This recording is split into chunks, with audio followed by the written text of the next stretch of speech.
Formal nang nagdagdag sa hanay ng Police Regional Office 13, Caraga, ang 220 bagong pulis na sasailalim sa 6 na buwang Public Safety Basic Recruit Course o PSBRC matapos ang kanilang oath-taking nitong Lunes.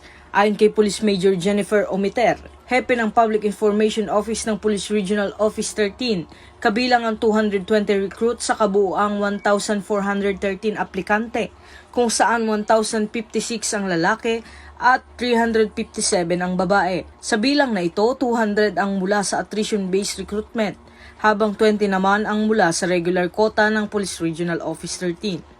Pinangunahan ni Pro 13 Director Police Brigadier General Marshal Mariano Magistrado IV ang panunumpa ng mga bagong pulis bago sila tuluyang i-turn over sa Police Regional Training Center Caraga sa Camp Senator Robert Barbers sa Surigao City para simulan ang kanilang 6 na buwang pagsasanay.